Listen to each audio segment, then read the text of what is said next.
Good morning, everybody. Welcome to Black Hat USA 2015. I hope you've all had a good morning so far. Welcome to Internet Plumbing for Security Professionals, a presentation about BGP security. Your speaker today is the Manager of Strategic Services for Rapid7 in Europe. He is the organizer of the BrewCon conference, co-developer of the Penetration Testing Execution Standard, or PTAS, and former board member of ISC Squared. Without further ado, may I please present to you Mr. Wim Remes.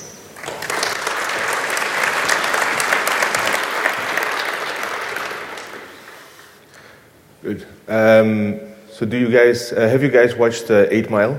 You know that moment where Eminem is going to battle for the first time? That's about how I feel right now. So bear with me. I didn't eat spaghetti last night, so that's okay. I've never had a keynote that segued that well into my presentation. The reason why I started looking into BGP security, or BGP in general, is because I believe it's a foundational element of the internet as we know it, and securing BGP is important to build the trust in the network. As security professionals and as IT professionals, we tend to use simplicity. Basically, we abstract away all the complex things about the networks and the applications that we try to secure, and we try to talk into general terms. I think at certain points we need to be aware of the complexity that constitutes our networks, how we can secure them, and basically how we can provide our users with a secure and reliable internet. And that's basically what my presentation will talk about today. In short, the agenda for today, I've tried to keep it simple and straight. We're going to go through the history of BGP security. Then we're going to talk a little bit about the BGP threat model to put everything that I'm telling about BGP and how to secure it in perspective. I try to document why do we actually care as security professionals, as network owners. I assume some of you in the audience are network owners or work for network owners. And then how do we get better? We're definitely not at a point with BGP security right now where we are in a good state. Otherwise, my talk wouldn't be here, right? So there's definitely calls to actions on how to get better and how we as security professionals can force network owners to be better. I'm also trying to avoid any buzzwords like cyber or there is no life hacks of vehicles or whatever on this stage, but you can have those later in other presentations. The one word I will use is the Internet of Things, because that for me clearly illustrates what I and other professionals call simplicity. We really want applications and stuff that people want to buy on a network as soon as possible, but we forget about the underlying plumbing. And basically, that's the reason why I called my talk Internet Plumbing. The plumbing for the Internet of Things is the same plumbing as it existed back in the day when the Internet was born, right? The problem is that today, everybody that uses the Internet has an expectation of security. It's not the Internet of Things, it's the Internet of your things. However, there are different stakeholders in the Internet of Things. You have the network owners that run the networks. You have the application developers. You have service providers. You have big commercial organizations. You have the end users. And the incentives to make the network secure are not properly aligned. So the people that actually have the power to make the network reliable don't have the incentive to invest in that, right? So I want to turn the Internet of our things into the Internet of doing the right things. So it's not only about doing things right, it's often also without sufficient incentives to just do the right thing to make sure that the Internet that we use is actually a reliable and secure Internet. And that passes me out of the introduction into the meat of the presentation. First, we're going to talk a little bit about how BGP actually works.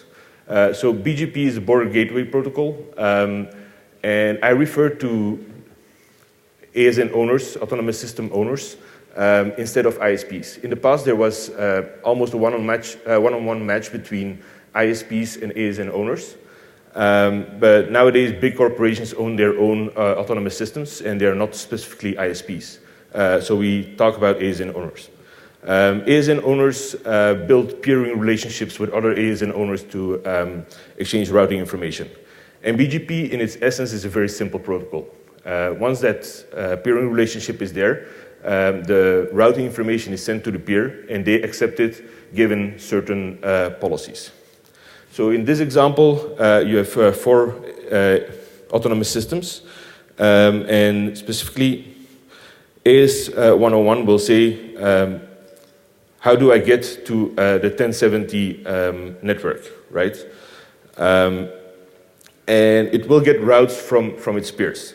And right now, the preferred route, and just because the AS path is the shortest, that's the only thing that BGP concerns about.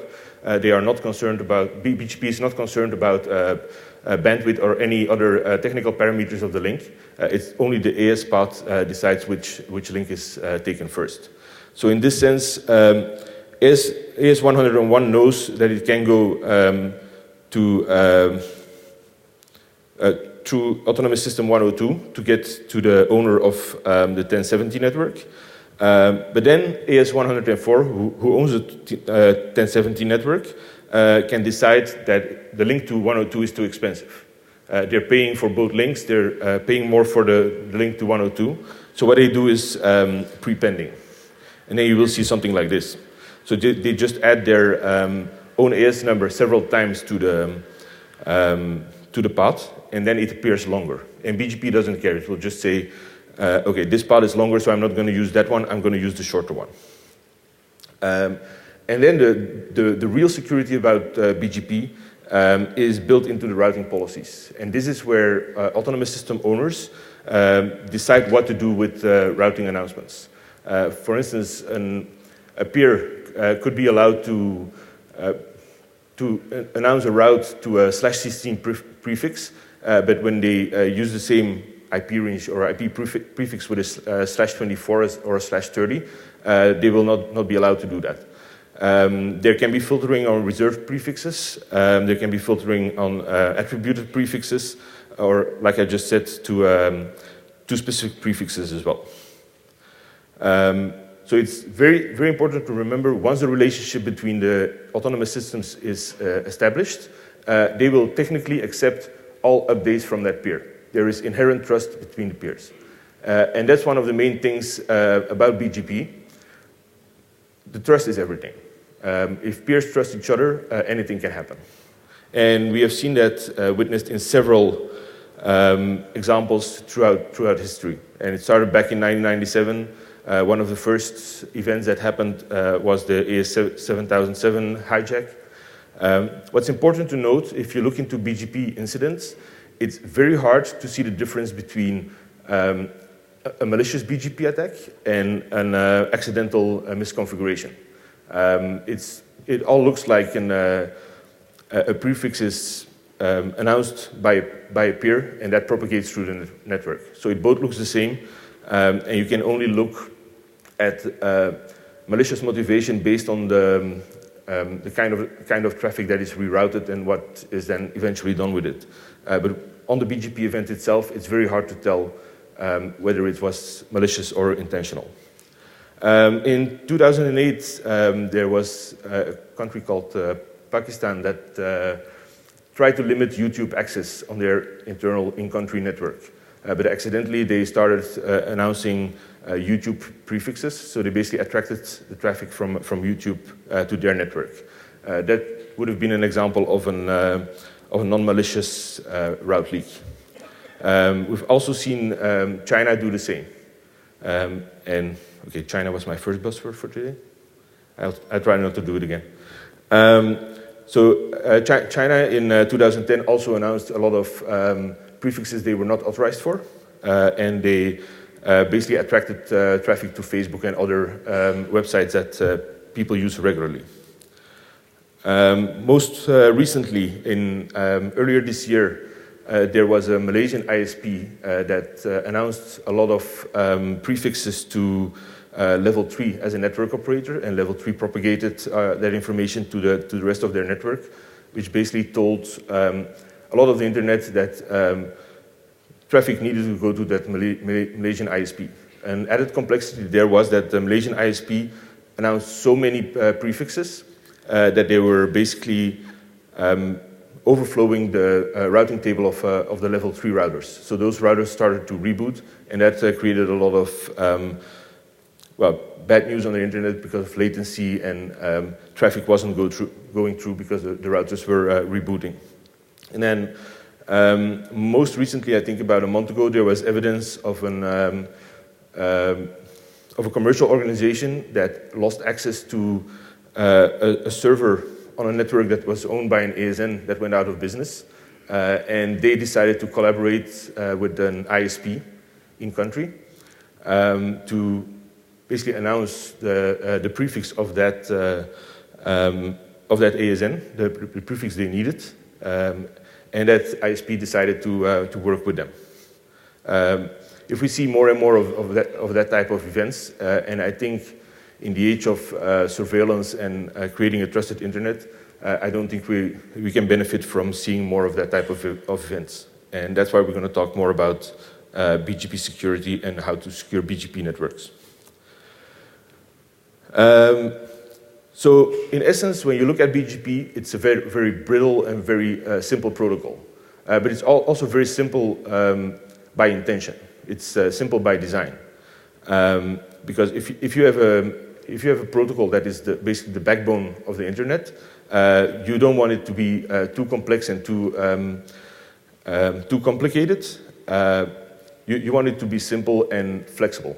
And when you design simple and flexible, you don't design for security. And there are reasons for that.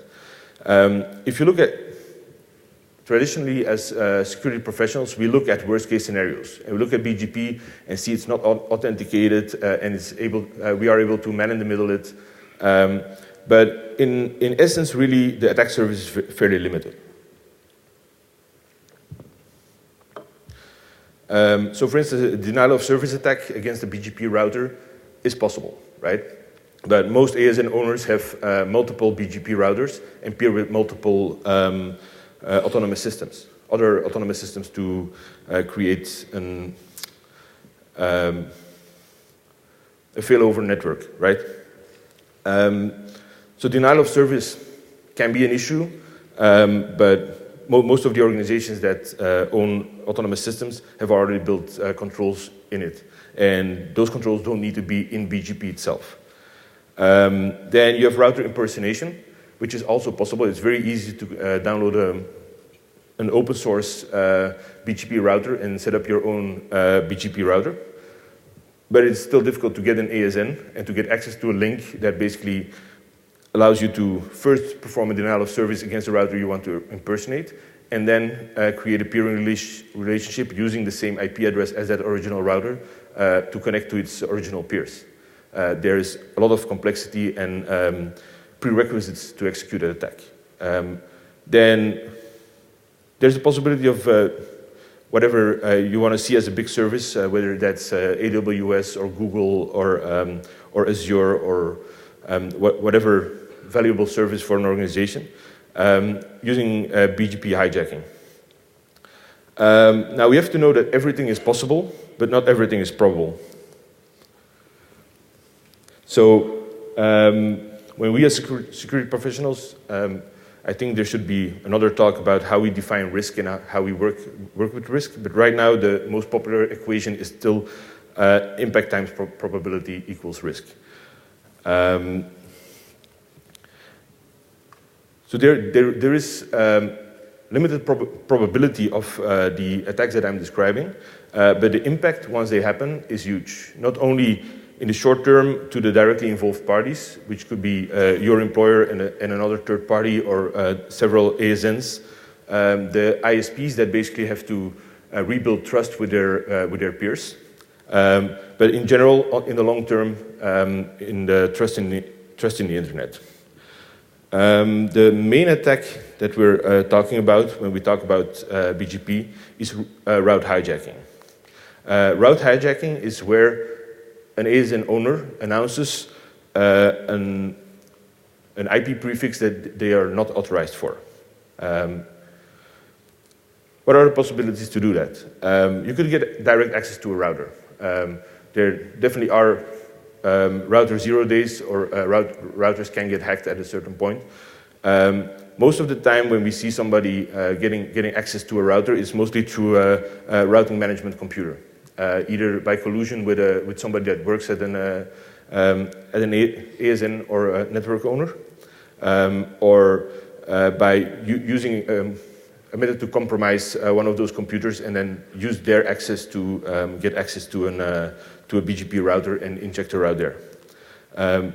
But like we saw with the Italian example earlier in my presentation, collusion is a very big thing there.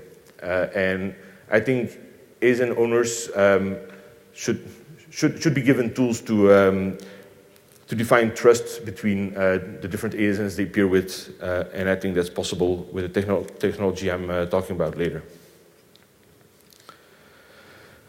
So now exactly why we as an audience here in this room today, why do we care? Because BGP, I remember when I was starting in network security back in the late 90s, I was exposed to BGP, but most of the network professionals I worked with didn't have a clue what BGP was. It was basically the territory of the CCIEs of this world, and nobody would care. But the truth is that BGP is foundational technology. It's equal to, for me, is equal to DNS, SSL, TLS, HTTP, and all the technologies that allow us to use the internet as it exists today. The problem is that we expect it to just work for us, but we have no liability with the network owners. And just working depends on those ASN owners or the network owners. So we need to be able to build an internet that we can trust.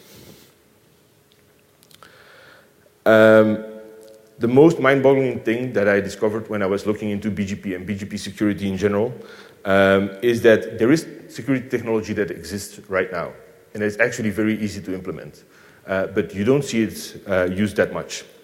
One of the things that could be considered is router authentication. We talked about router impersonation earlier, and we as security professionals will immediately say, okay, it's MD5, and MD5 has been hacked, but it's better than nothing, right? If I have two routers that are not authenticating with each other, it's much easier to impersonate them than when they are actually authenticating. And it's very complex to do a man-in-the-middle attack to get the MD5 to get the MD5 hash. So it's still better than doing nothing. And then there is something called resource public key infrastructure. Is anybody familiar with RPKI in this room? Okay, that's good. So resource public key infrastructure basically is a technology that that's very similar to SSL TLS. So you have CAs. In this case, the CAs are the regional internet registries. They provide certificates which allow network owners to sign the IP prefixes they want to announce.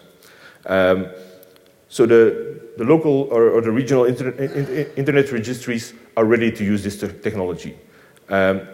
All modern router technologies are able to use RPKI validation in their routing decision workflow. There are open source and freely available RPKI validators. The problem is adoption rate, and I will have some stats later. For some reason, the network owners don't think, or most network owners don't think there is an incentive to actually do this. Now, still, why do we care? For us as security professionals that work for organizations, it's not only about your own infrastructure that is hosted on IP networks, it's also about third-party high-value services you use.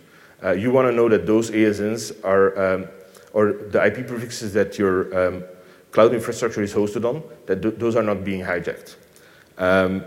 I think BGP information, and there are some examples later of tools that have been developed using BGP information. I think BGP information is very valuable from a threat intelligence perspective, because it allows you to to rate the networks that you are connecting to know if the third parties you're working with are actually hosted on reliable, trusted networks, and then using BGP information to see when a hijack is occurring, to be able to react swiftly, is very important. So now we come to the stats that are sobering. So there is an RPKI dashboard that is freely available, and you see that less than 7% of the current IPv4 space, which is a shitload of IP addresses, is currently signed or has a validation status.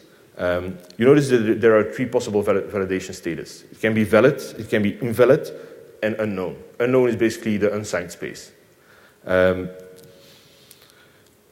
Now, on a global level, less than 7% of adoption of a technology that is established, that is known, and that can be used right now is poor. And that's basically the key about my presentation. I think AS and owners can do more to adopt RPKI much faster. Now, on a regional level, you see that it's still poor. And I don't trust the stats in this slide that much because you will see, for instance, that Latin America is supposed to be the leader when it comes to valid routes. It has the highest percentage of valid routes, but it also doesn't host that many IP ranges, right? And then on a per country level, we can be happy that the US is still in the top 4, but it is preceded by, who knows what the TLD BD is? No, it's Bangladesh. So the leader when it comes to RPKI implementation is Bangladesh at the moment, followed by France, Holland, and the US. There's nobody below that.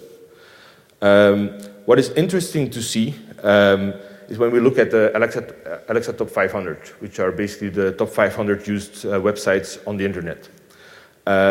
Only one of the top 10 hosts IP addresses in signed space at the moment, and that's Facebook.com.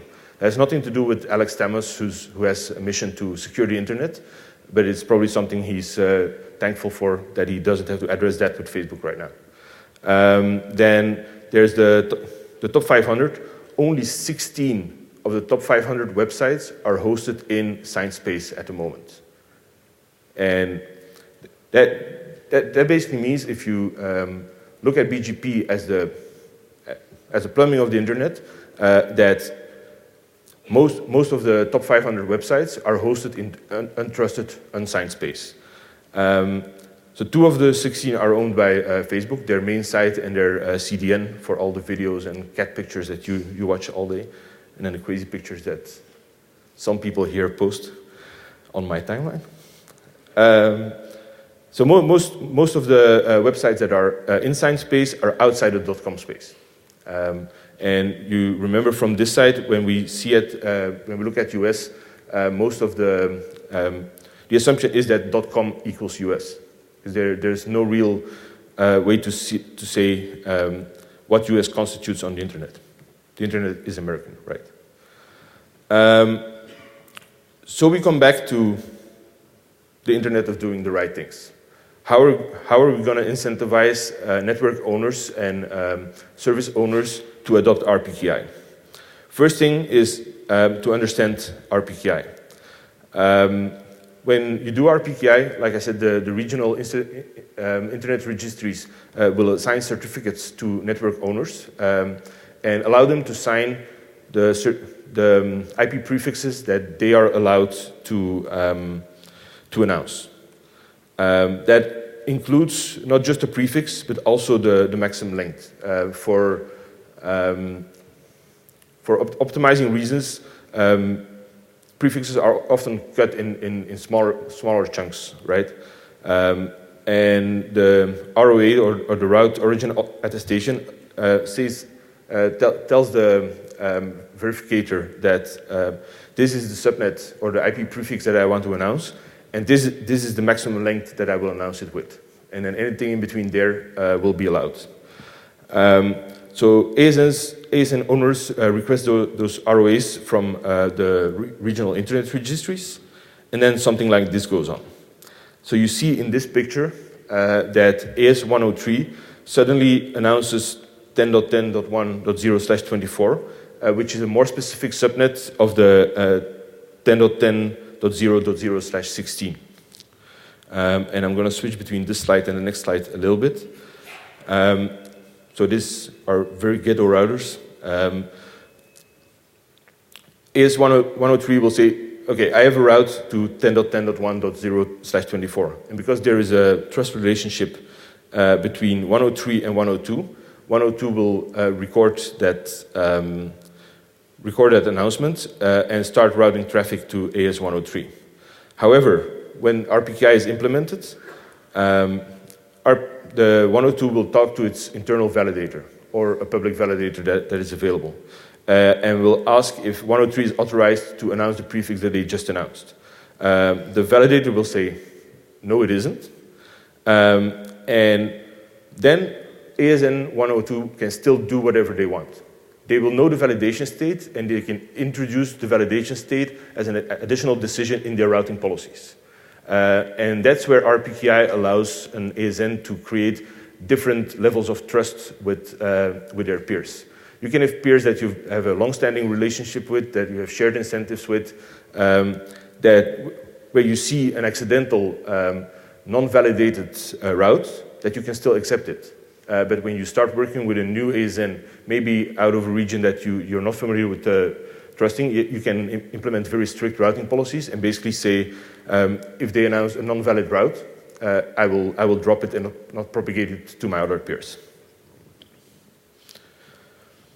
So we talk about an RPKI validator.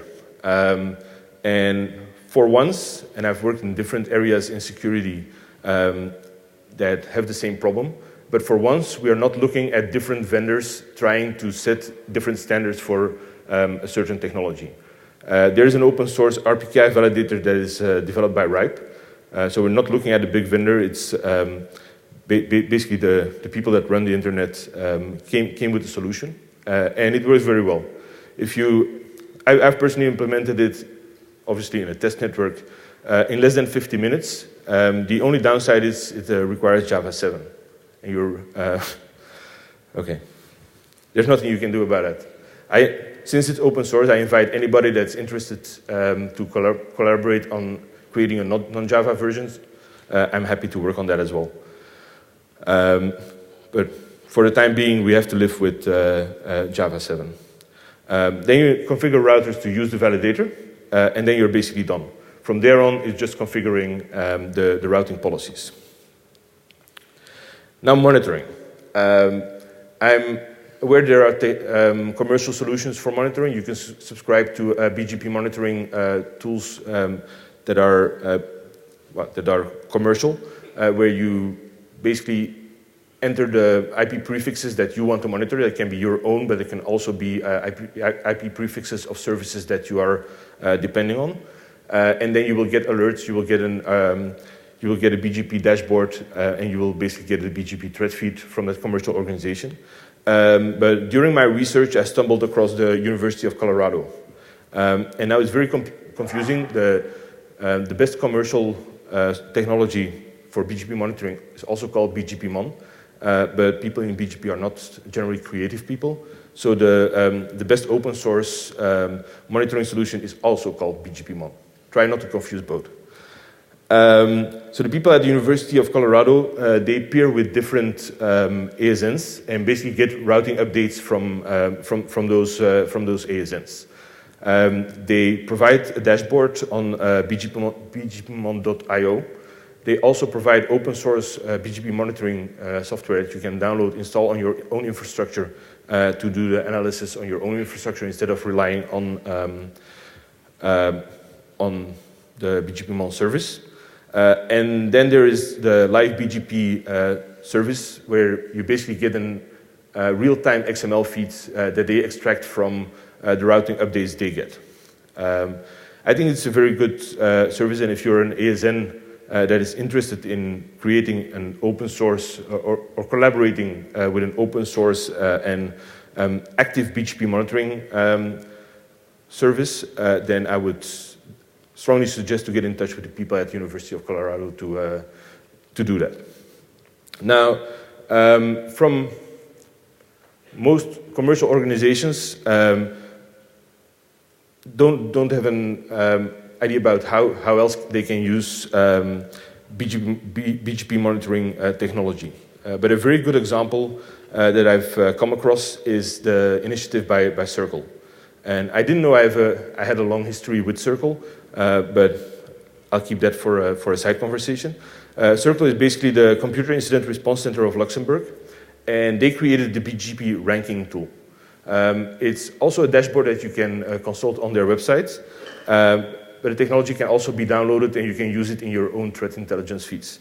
What they basically do is take BGP information, basically which ASNs own which prefixes, and they correlate that with information from, for instance, the SANS D-Shield public service, then all the SSH and email blacklists, and they basically look at all the badness that is on the internet, correlate the IP addresses that are that they derive from those indicators of compromise, and then basically rank the different ASNs.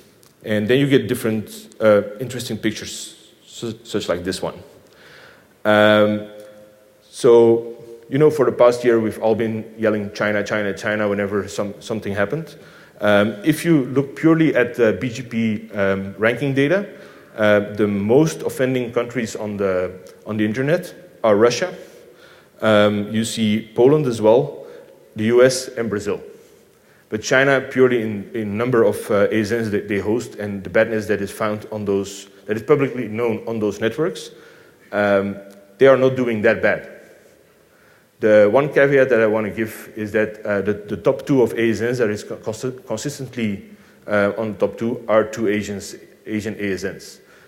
So when you have data skew and not improper correlation, you might not be looking at the right data.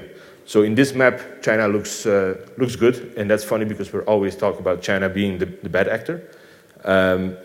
But you can basically use BGP ranking to do other things that are valuable for you, right? You can download the BGP ranking tool, take their data and complement that with IP or BGP data that you have, and actually create intelligence for yourself. So maybe a big thing is don't rely on somebody telling you which data is important to you. Try to get as much data as you can and derive what is important for you from there. Then we have other technology services that organizations can use to monitor BGP. So Hurricane Electric provides a BGP search site which allows you to look at the peering relationships between ASNs, which IP prefixes they use, and which is obviously very, very useful. Then there are organizations like the Team Simru, and I don't know if I pronounced the name right, but they are an independent sort of security professionals, basically, that also provide a lot of information about BGP on their website. And then obviously, I think there's one valuable commercial BGP monitoring solution that you could consider, which is the BGP Mon service. Now, in conclusion, again, I think BGP is important for everybody. It's not just network owners. In the end, it's about us as security professionals to create trust in the internet, and we should look at BGP on a much deeper level instead of abstracting it away. We have to look beyond direct incentives. In any ecosystem that has multiple players, incentives will not always be aligned, but there's also doing the right thing. If we want to create a trusted internet, we have to look beyond those direct incentives and look at doing the right thing and doing it at the most efficient way together. So we talked about RPKI, how it works. The technology is available. Problem is that we're not using it. So we should definitely try to see more RPKI adoption in the next few months, years. To give another stat, RIPE currently estimates, knowing that there's about 7% adoption in the IPv4 space right now, They are projecting 50% adoption of RPKI by 2020. I'm an idealist, but I think we can do better than that. So I will be monitoring the RPKI dashboard to see if there's more adoption after this talk. I don't hold much hope, but I need something to live for. And then, last but not least, let's work together to make this happen. I hope. I'm never a person that thinks that when I stand on a stage and talk about something, that's the end of things. I like to think that me standing on a stage talking about something is the beginning of something, and that we can actually do this together to make a better and more reliable internet. Thank you very much for your attention, and if there are any questions, I'm happy to take those.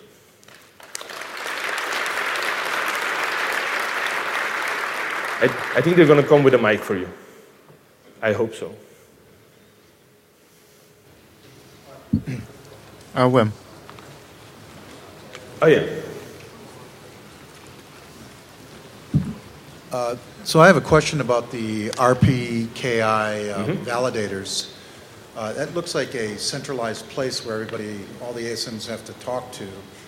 And so I guess the question I have is, what about availability and also synchronization among multiple validators across the so the RPKI validator I talked about is developed by RIPE.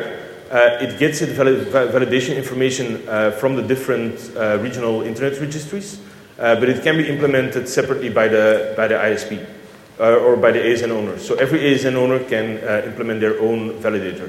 There is no centralized validation structure. Okay, so if one goes down, you can redirect to another validator? Yeah, you can do that. Okay.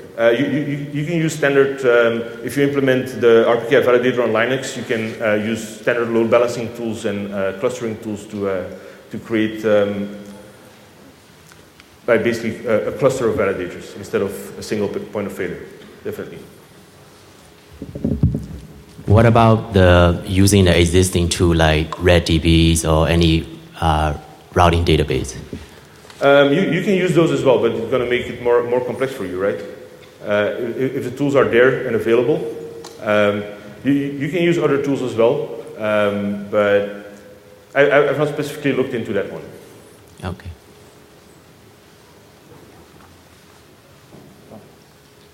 I guess two questions. One being, this is kind of a chicken or the egg type issue. So if not everything's signed, why would I want to go through this? And even if it is signed, who's actually using it to validate it? I guess the second part of the question really comes down to, is there any type of performance impact when you start adding all these additional metrics to how you're doing your routing and routing tables? So first about the performance impact, in all the networks that I've worked with, and there's both lab environments and then ISP environments, there was no direct performance impact on validation. The key about validation is that it's an additional step that people can, or an additional point of information people can use in their routing policy implementations. In the end, RPKI only starts being applicable when you look into in the routing policies. In itself, it will not change anything about routing, but it allows ASNs to be more specific in their routing policies. And I think that's where it's important. And once adoption starts to rise above a certain percentage, and I've not defined what that percentage is, there will be more ASN owners that take validation information into their decision workflow. So it's my understanding that RPKI has kind of leapt to the top of BGP security solutions, seems to have the bigger bang for the buck, but I know several years ago there was BGP sec. Is that just moving along more slowly, or is it a fact that RPKI provides more security benefits or easier implementation? I think it's definitely the ease of implementation and the fact that it provides more security benefits than BGP sec in specifically, yes. There has been a competition between different standards, like you said, BGP sec, RPKI. I think the only luck that we can give ourselves is that it has not been a competition between vendors. which we have seen, for instance, in when you look at log management, different vendors have been battling on the standard for log formats. We have not seen that in BGP, luckily. You talked about an open source validator for RPKI. How many of the commercial tools have implemented validators like SolarWinds or other network management tools? I'm actually not aware of any commercial validation solutions. So I'm aware of the RPKI validator, but I'm not aware of any commercial validating solutions. Isn't it worth to put this extra level of complexity for doing a solution for a fairly briefly problem?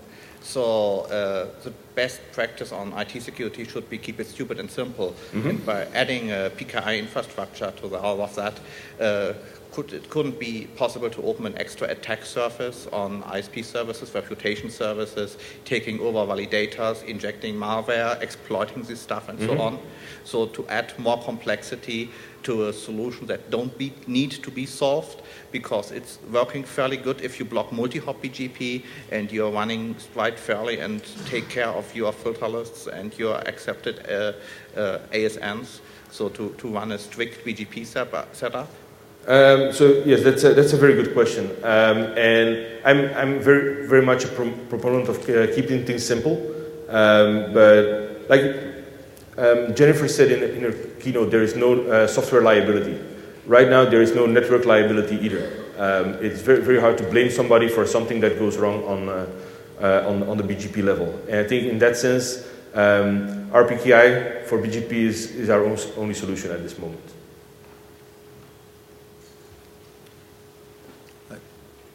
Yeah, I have one more question. Yes.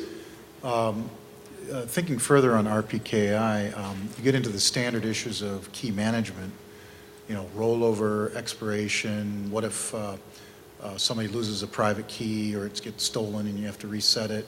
Now you have the whole issue of distributing it, synchronizing it across an entire internet worth of RPKIs. Has this been thought through? Or I think it's been thought through, and the solutions that are available right now is that the keys are not sent to the network owners themselves.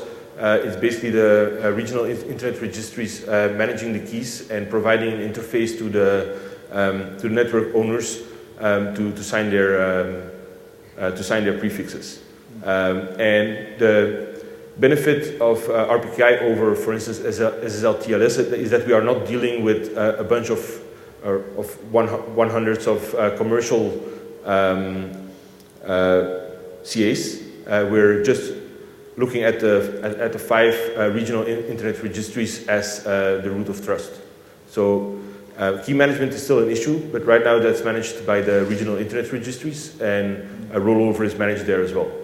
Well, I'm thinking like an ASN, say for example, it gets its private key stolen. Now it's out of sync. It has to get has to generate a new private key and re-register it with the RPKI, I would assume.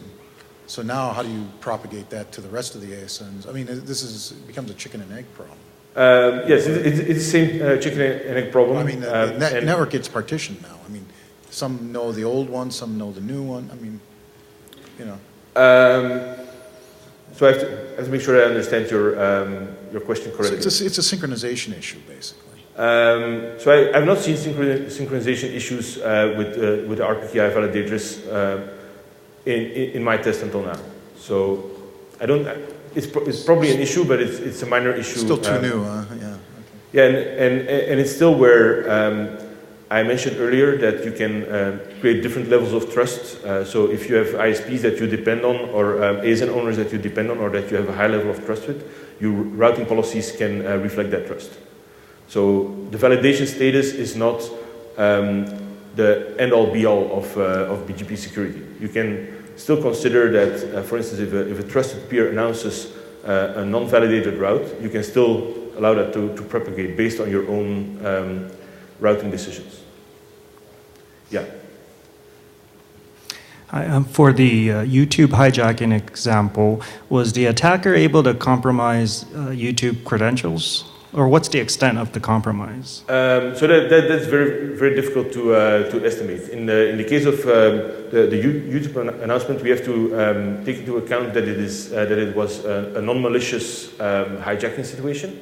So they were looking to limit access to YouTube on the Pakistani internet, right? And they basically, at the time that they started announcing the prefixes, they had access to all the traffic to those prefixes. And whatever they did with it, that's anybody's guess. It's very difficult to determine what their goal was, but it's assumed that it was not intentional.